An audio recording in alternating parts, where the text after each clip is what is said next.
ஹே everyone, Black Panther Wakanda forever படம் பார்த்தீங்கன்னா எல்லாம் பார்த்துருப்பீங்க அப்படின்னு சொல்லிட்டு நம்புறேன். படம் ரிலீஸ் ஆகி கிட்டத்தட்ட பார்த்தீங்கன்னா 7 நாளைக்கு மேலே ஆகுது. ஸோ படம் பார்த்துருப்பீங்கன்னு சொல்லிட்டு நம்புறேன். அப்படி பார்க்க இருந்தீங்கன்னா ஸ்பாயிலர். ஸோ போய் பார்த்தீங்கன்னா படம் பார்க்கலாம், போய் பார்த்துட்டு வந்துருங்க. அதுக்கப்புறம் என்ன பார்த்தீங்கன்னா இந்த வீடியோ பாருங்கள். அப்படி நான் பார்க்க நினச்சிங்கன்னா வீடியோ இதோட கட் போய்க்கலாம். எனக்கு ஸ்பாயிலர் வேணாம்னு நினச்சிங்கன்னா, இல்லைடா நான் ஸ்பாயிலரோடய பார்க்குறேன் அப்படின்னு சொல்லி நினச்சிங்கன்னா தாராளமாக பாருங்கள். ஏன்னா பார்த்தீங்கன்னா படத்தில் வந்து நம்ம நேமோரை பற்றி தான் சொல்ல போகிறேன். ஏன்னா நேமோரோட அந்த ஒரு ஆரிஜின் பார்த்தீங்கன்னா படத்தில் அப்படியே மொத்தமாக மாற்றிருப்பாங்க.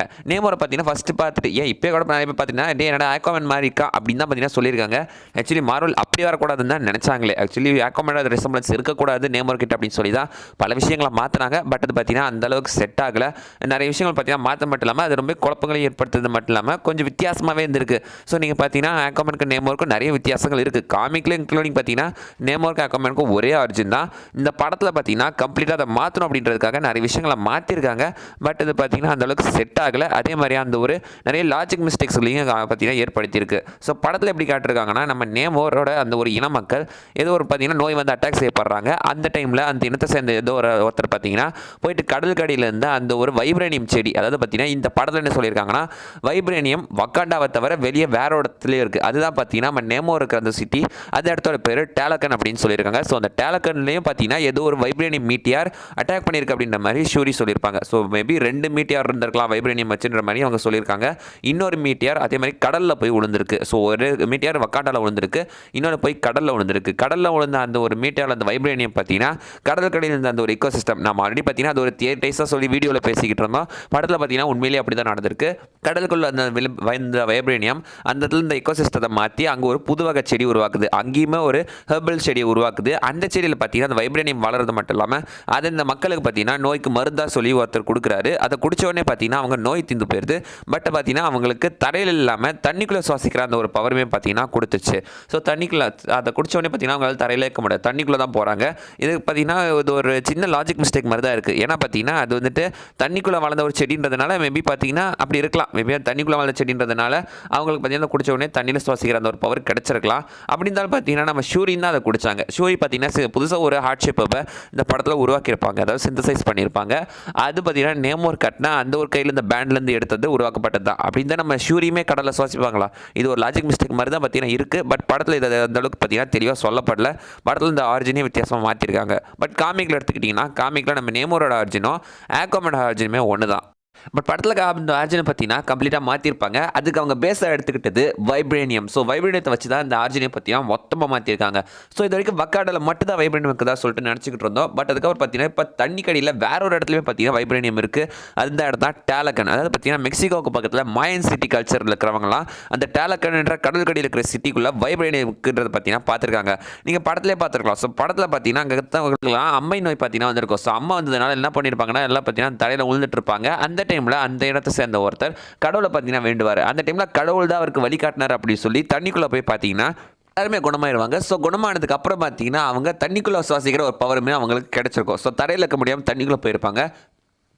அது அப்புறம் வைப்ரேனியம் குடிச்சா தரைக்குள்ளே போவாங்களா? இதே மாதிரி தான் நம்ம பிளாக் பத்தர் சாப்பிட்றாங்க. அவங்களுக்குலாம் எனக்கு கிடைக்குமான்னு கேட்டிங்கன்னா ஸோ அது டவுட் தான். அது பார்த்தீங்கன்னா தரையில் வளர்ந்தது, இது பார்த்தீங்கன்னா தண்ணியில் வளர்ந்த அந்த ஒரு விஷயத்தினால ஸோ தண்ணியில் வளர்ந்ததுனால அந்த ஒரு பவர் பார்த்தீங்கன்னா உங்களுக்கு அது கொடுத்துருக்கலாம். ஸோ தண்ணியில் வளர்ந்த ஒரு ஹெர்புன்றதுனால தண்ணிக்குள்ளே சுவாசிக்கிற அந்த ஒரு பவரையுமே கொடுத்துருக்கலாம்.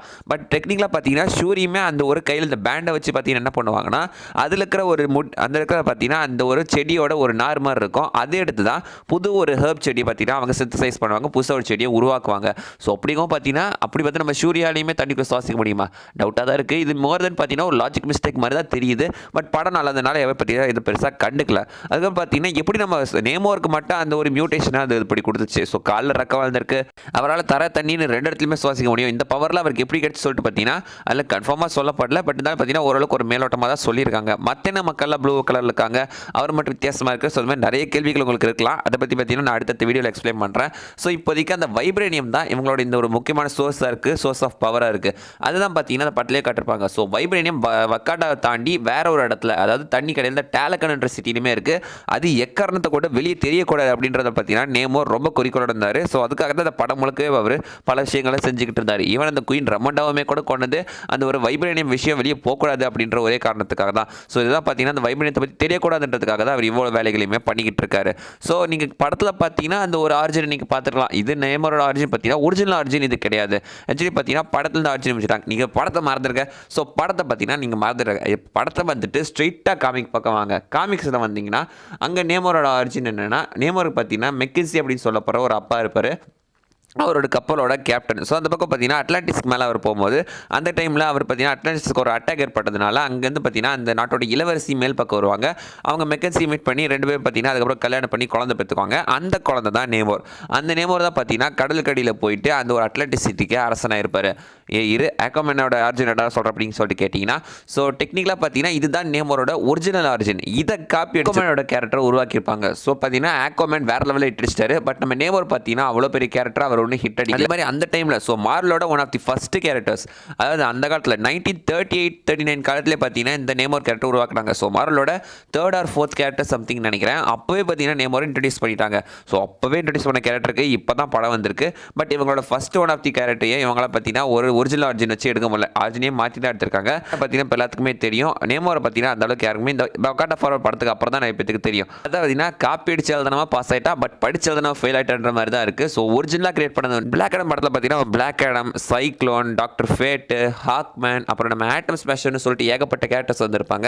இதில் பார்த்தீங்கன்னா நம்ம பார்த்துட்டு நிறைய ஃபஸ்ட் டைம் இந்த ட்ரெய்லர் ரிலீஸ் அந்த பற்றி நிறைய பேர் என்ன சொன்னாங்கன்னா, பிளாக் ஆடம் படம் வருதுடா, அதில் பார்க்கறதுக்கு டாக்டர் ஸ்ட்ரேஞ்ச் மாதிரியே ஒருத்த வரான், ஃபால்கன் மாதிரி ஒருத்த வரான், ஆண்ட்மேன் மாதிரி ஒருத்த வரான் தான் பார்த்தீங்கன்னா நிறைய பேர் ஆக்சுவலி சொன்னாங்க. ஸோ என்ன பார்த்தீங்கன்னா, ஆனால் ஆக்சுவலி டாக்டர் ஃபேட்ன்றது டாக்டர் ஸ்ட்ரேஞ்சுக்கும் முன்னாடி உருவாக்கிற ஒரு கேரக்டர் டிசியில். அது சொல்ல போனால் டாக்டர் ஸ்ட்ரேஞ்சோடவுமே டாக்டர் ஃபேட் பல மடங்கு பவர்ஃபுல்லான கேரக்டர். பட் இருந்தாலும் பார்த்தீங்கன்னா மார்வல் தான் இந்த first doctor strange character live action release பண்ண காரணத்தினால டாக்டர் ஃபேட்டை பார்த்தீங்கன்னா எல்லாமே அது காப்பிடிச்ச கேரக்டர் அப்படின்ற மாதிரி பார்த்தீங்கன்னா நிறைய பேர் நினச்சிக்கிட்டு இருக்காங்க டாக்டர் ஃபேட்டே. பட் ஒரிஜினலாக பார்த்தீங்கன்னா டாக்டர் ஃபேட் தான் ஃபஸ்ட்டு உருவான கேரக்டர். ஸோ இந்த மாதிரி யாருமே சொல்லிடக்கூடாது. அதாவது காப்பிடிச்சு தாண்டா அப்படி எடுத்தான் அப்படின்னு சொல்லி இந்த நேமோரை பார்த்தீங்கன்னா ஆக்டோமேனை காப்பிடிச்சு எடுத்துட்டான், அந்த ஒரு ரெசம்பிளன்ஸ் ஒத்துமை வரக்கூடாது அப்படின்றதுக்காக தான் நிறைய விஷயங்களை மாற்றி இந்த பார்த்தீங்கன்னா படத்தில் ரிலீஸ் பண்ணியிருக்காங்க. ஸோ அதில் ஓரளவுக்கு ஜெயிச்சிட்டாங்கன்னு சொல்லலாம். பட் நிறைய விஷயங்கள் மாற்றினதுனால அது நிறையவே குழப்பம் தான் இருக்குது. தோர் 11th இடத்துலையுமே பார்த்தீங்கன்னா அப்படி தான் நிறைய விஷயத்தை மாற்றி மாற்றி கொண்டதுனால படமே பார்த்தீங்கன்னா செம குழப்படியாக போய் படம் பார்த்தீங்கன்னா ஓரளவுக்கு செம மொக்கையாயிடுச்சு. அதனால் பார்த்தீங்கன்னா இந்த ஒரு படத்தில் அது நடக்கலை. ஏன்னா இந்த படம் ஹிட் ஆனதுக்கான மொதல் ரீசன் பார்த்தீங்கன்னா சாட்விக் போஸ்மேன் பார்த்தீங்கன்னா ரியல் லைஃப்லையுமே இறந்துட்டார். ஸோ அவர் இல்லாத ஒரு பிளாக் பேந்தர் படம் எப்படி இருக்கும் அப்படின்னு சொல்லி பார்க்கறதுக்கோசரமே பார்த்தீங்கன்னா இப்போ வந்திருப்பாங்க. ஏன்னா இந்த படத்தோட டைரக்டர் ரையன் கோக்லர் பார்த்தீங்கன்னா அந்த படத்தோட ஸ்கிரிப்டை எழுதி ஃபஸ்ட் நம்ம சாட்விக் போஸ்மேன் கொடுத்துருக்காரு. பட் அவர் பார்த்தீங்கன்னா அப்போ தான் படிக்கல, நான் அப்புறமா படிச்சுக்கிறேன்னு சொல்லிட்டு ஸ்கிப் பண்ணிட்டு இருந்திருக்காரு. அதுக்கப்புறம் அவர் இறந்துட்டார். ஸோ அதுக்கப்புறம் தான் அந்த ஸ்கிரிப்ட்லேயே நிறைய சேஞ்ச் எல்லாம் பண்ணி அதுக்கப்புறம் அதை நம்ம ஷூரியோட கதையாக மாற்றி இப்போதைக்கு பார்த்தீங்கன்னா ஷூரியை பிளாக் பேந்தராக ஆக்கியிருக்காங்க. ஸோ ஒரு லேடி பிளாக் பேந்தர் எத்தனை ஃபீமேல் கேரக்டர்ஸ் அப்படின்னு நீங்கள் சொல்கிறது எனக்கு நல்லாவே தெரியுது. பட் இருந்தாலும் பார்த்தீங்கன்னா இது ஒரு நல்ல ரீசன் தான். அவர் இறந்துட்டாரு, ஸோ அதனால் மாற்றிட்டாங்க. அவர் இருந்ததால் பார்த்தீங்கன்னா நல்லா தான் இருந்திருக்கும். சப்போஸ் அவர் இந்த நேமோர் படம் தான் கண்டிப்பாக பார்த்தீங்கன்னா இதுவும் நல்லாவே இருந்திருக்கும். ஆனால் அதை பார்த்தீங்கன்னா மாற்றிருக்காங்க நம்ம ஷூரியோட கதையாக. இந்த படத்தில் பார்த்தீங்கன்னா அவருக்கு ட்ரிபியூட் கொடுக்குற விதமாக நிறைய விஷயங்கள் செஞ்சுருக்காங்க. அண்ட் அவருக்கு நினைவு அஞ்சலி செலுத்துகிற மாதிரியுமே நிறைய விஷயங்கள் படத்தில் பண்ணியிருக்காங்க.